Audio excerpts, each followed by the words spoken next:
people are retiring and they've got spending plans and the results are in. It's not going the way they want it to. It can, as I feel like for a lot of Americans, we just get so frustrated. It's like we feel like we're doing things right and then we end up finding out we're doing it wrong, which is why you're here, John. You are here to give us some information, some things to chew on. Now, this is where I have fallen short. I don't know if this is just based on people that were DIYing, but there was a study done by Nationwide Retirement Institute. They asked people who retired within the last 5 years. And if you do the quick math, that's right about 2020, 2021. So it's been a crazy 5 years. It has. Give them credit. But for these people, they found only 40% said their spending plan is working. 60% saying their spending plan is not working. 21% of respondents said they are having to cut back, which makes me so sad. Absolutely. And most of the time, what I have found is it's completely avoidable. Okay. Right? Even sadder, right? Yeah. I mean, it's one of those things where when people see that they've done a good job saving, let's say that they have an arbitrary, I've saved $1 million or 1.3 million or I've hit this certain age, and they look at what they have, they're almost always, it's just how we're trained, we're looking at a number.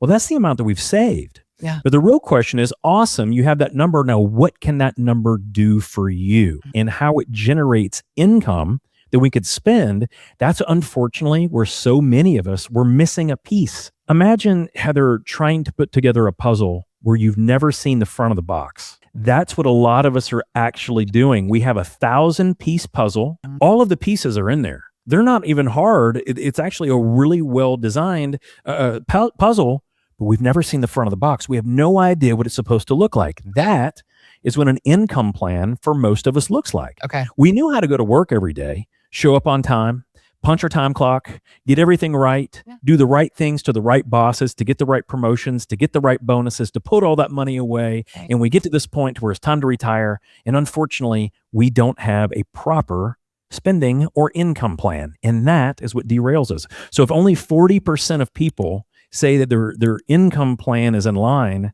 I believe it. I would honestly say I think that number is maybe a little high. I think that, in my opinion, less than 20 to 25% of people actually have a written income plan for spendable income in retirement. Okay. Less than 1 out of 4. Less than 1 out of 4. So if 40% say it's on track, or only 40%, then that tells me something that I kind of already believe. All we have to do is understand, when we get to this point, how do we spend that out as income? Because when people say it's off track over the last 5 years, it's kind of like, retirement a little bit is like a marathon. Whatever our tempo is for those first 5 years, it's kind of like the first few miles. Okay. That tempo will set the tone for the rest of the race, whether we're able to complete it, whether we burn out too quickly. And this is like spending, right? So if we overspend in the front end of retirement, it's kind of like doing that marathon where the first 5 miles, we go way too fast. Sprinting. All of a sudden, what starts to happen? Our body starts to cramp up. Yeah. We can't feel right. Our feet just start to immediately worry. And then all of a sudden, our mind gets in the way. Like, oh my gosh, I went too fast. Now I have to do blank.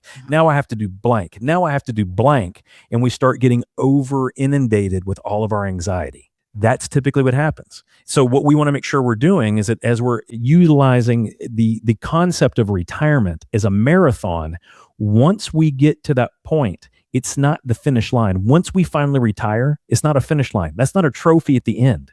When we get to the finish line, that's actually the starting gun of a completely new race. That's right. Where now we've crossed that finish line to get to retirement. Now the marathon really begins. The next 20 to 40 years of creating income and creating purpose and a meaningful existence so that we can be happy over the next 25 to 30 years. And that is where so many people, unfortunately, they don't plan for it or they don't get it right. Okay. That's what you were here to help us figure out. How do we get it right? Because, and you were pointing out some ideas there about things you're seeing people do wrong.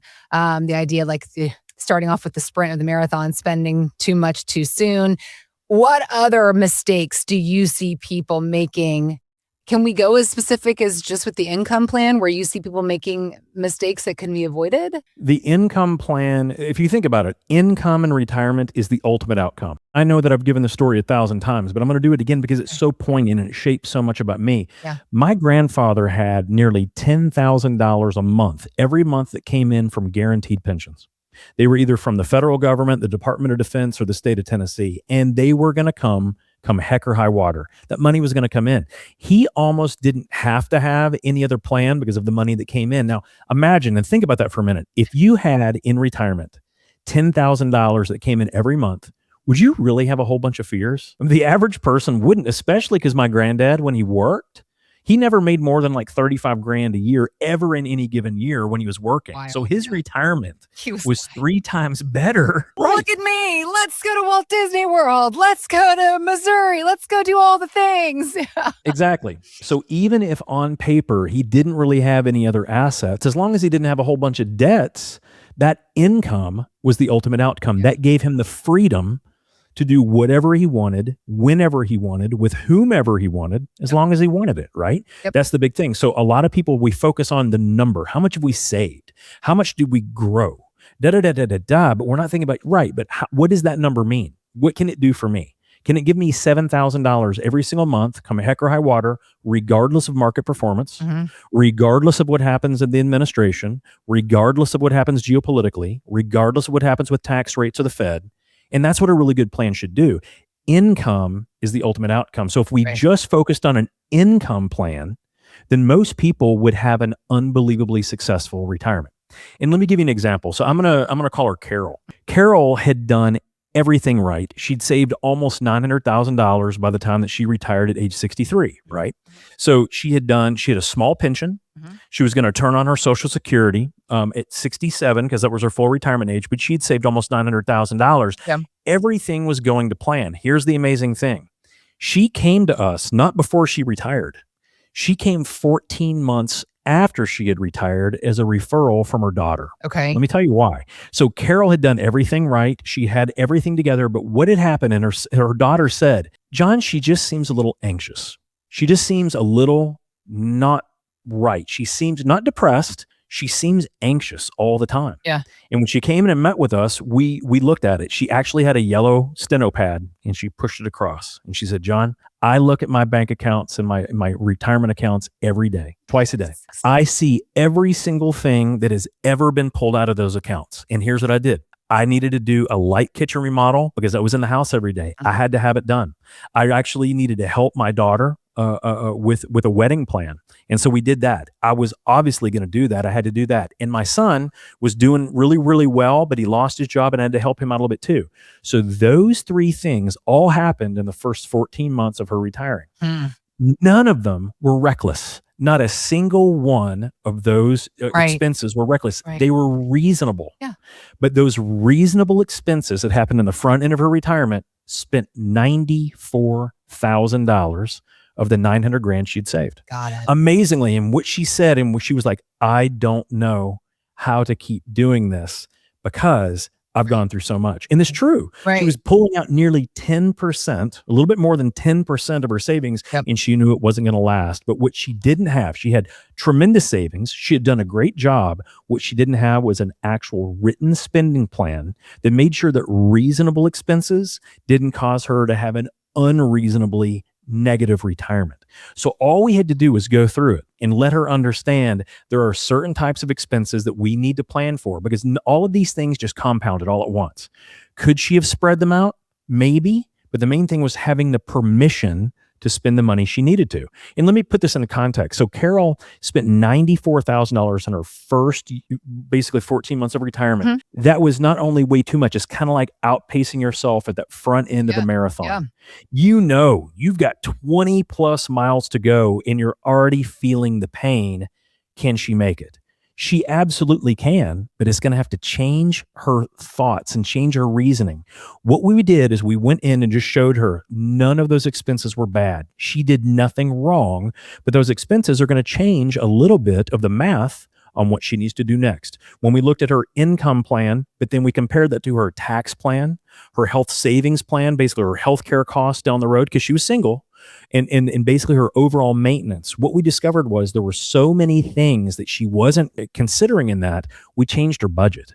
But what that allowed her to do was to feel confident that every single month when the income was coming in, she had permission to use it. We also created what we called a life happens bucket, where we basically had about a full 2 years worth of income, not to be blown through, but to understand if we blew through more than that, it was going to cause bigger issues. But that was the only account that she needed to look at with consistency to know if this happens. What it did is it gave her a completely different sense of understanding, because we finally said, no, when this money hits your bank account, you have permission to use it the way you need to. Pay for, the improvements around the house. Do these things, but spread it out. By doing that, she got a completely different mindset, and she realized her money was not going to go away. She was still going to be perfectly fine, but she was living then within a system, one that she could control within reason, but also understand there was a lot of flexibility, a lot of room to maneuver, and it gave her complete freedom. She said, the only reason I didn't do this, John, is because I thought by having that regimented plan that I wasn't going to be able to do the things I want. But she realized by having that regimented plan, having those buckets properly done, it gave her tremendous freedom and flexibility to do the things that she wanted. Not everything she wanted, but most of the things she wanted if she planned for it correctly. That is what gave her the freedom to actually act well in retirement. We talk all the time about the importance of having an income plan. Income is the outcome for retirement, but I think that this takes it one step further. Do you have a spending plan within your income plan so that you can do what you deserve to do, spend with confidence in retirement? Ask yourself, will you be sprinting too fast out the gate? Do you understand what it is to start a new race? Now you're transitioning into retirement, this different mindset of your spending plan. Do you have a plan for unexpected expenses? That's what John and his team are here to help you do. RetirementSolutionShow.com is our website, and where you can go to start the conversation with John and his team about creating not just your income plan for retirement, but your spending plan. RetirementSolutionShow.com. Let's get to work on that plan for you in the years ahead. You can also click on the links we've got posted in the show notes.